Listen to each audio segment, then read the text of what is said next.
there's a lot of anger out there, and I'm gonna give you one number that might explain that part of the equation here. Amazon CEO Andy Jassy, his total compensation last year topped $212 million.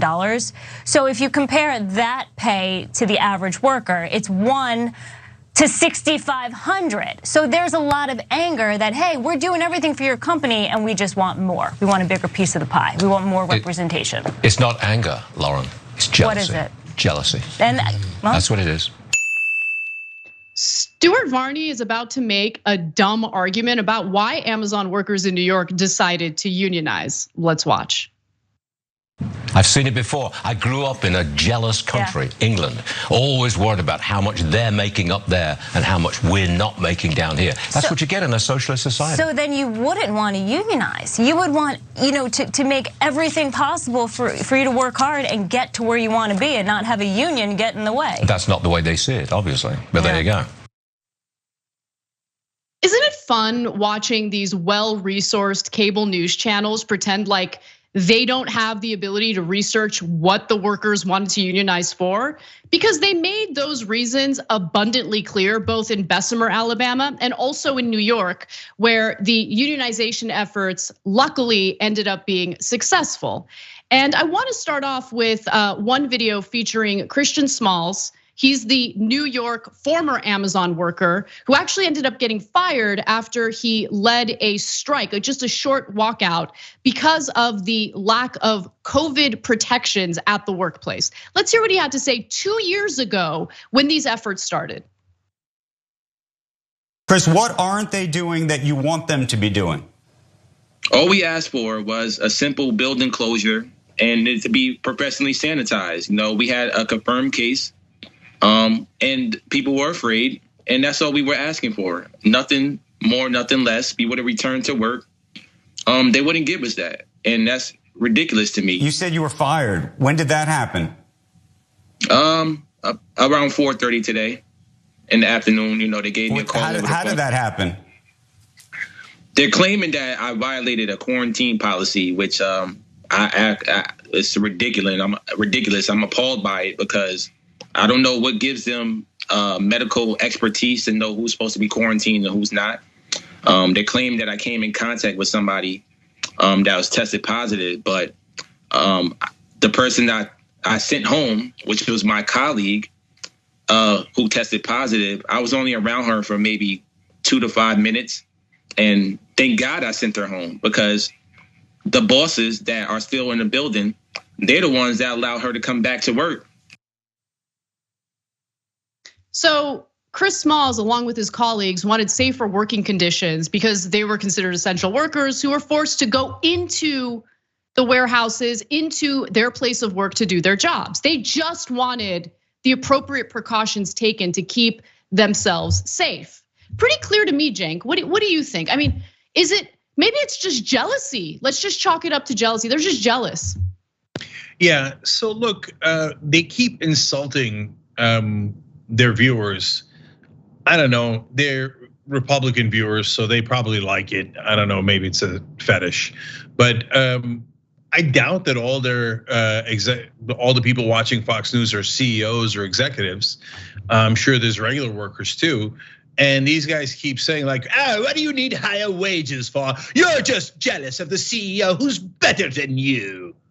I mean, they almost sound like they're out of a cartoon or comic book villain of some sort.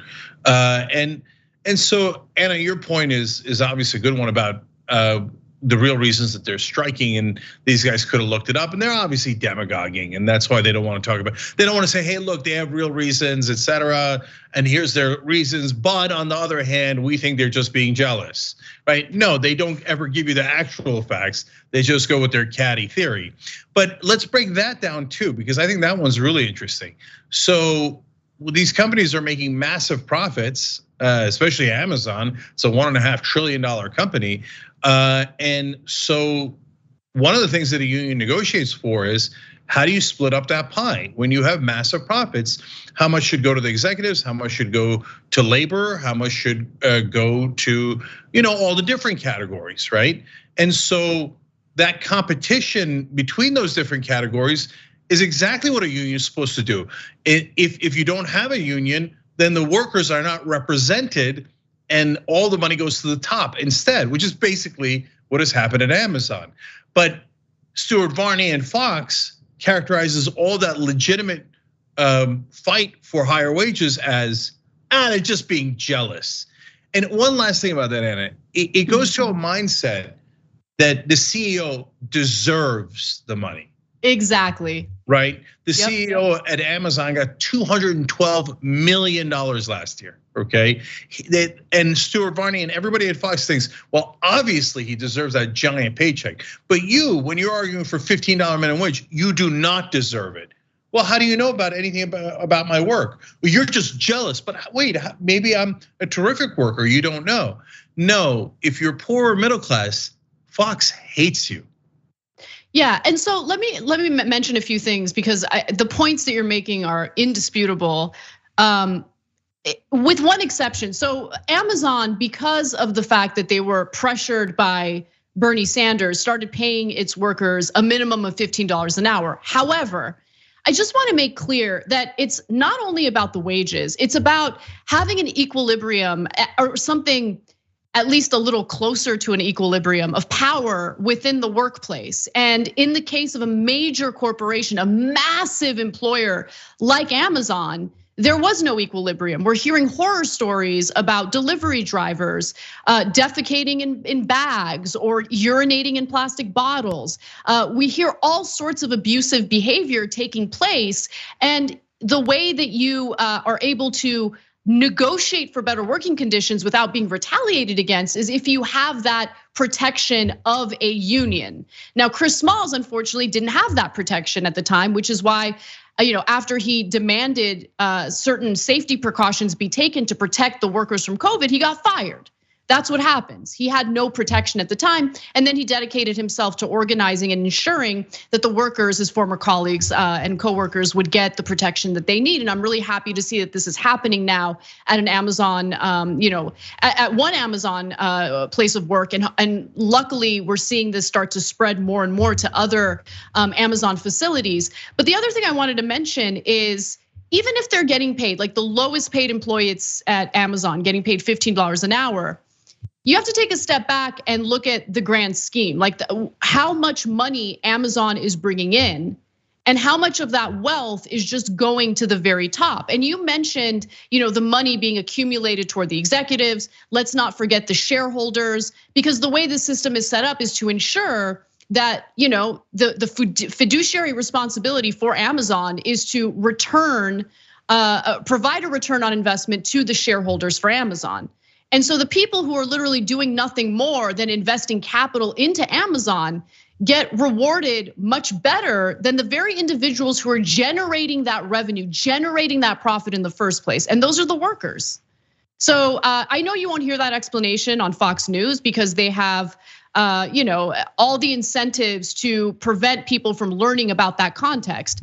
But the last time workers in this country were able to build wealth for themselves, to enjoy a comfortable middle class, was when they had union protection. And unfortunately, that has dwindled considerably, especially since the 1970s.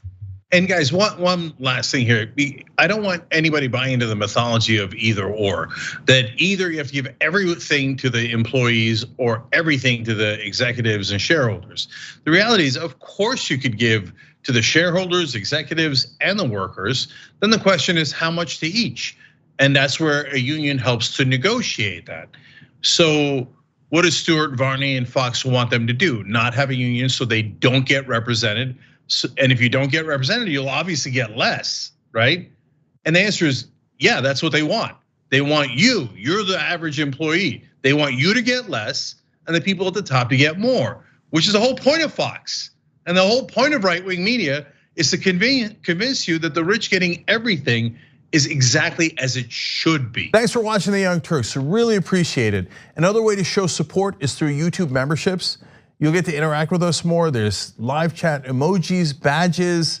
You've got emojis of me, Anna, John, JR. So those are super fun. But you also get playback of our exclusive member-only shows and specials right after they air.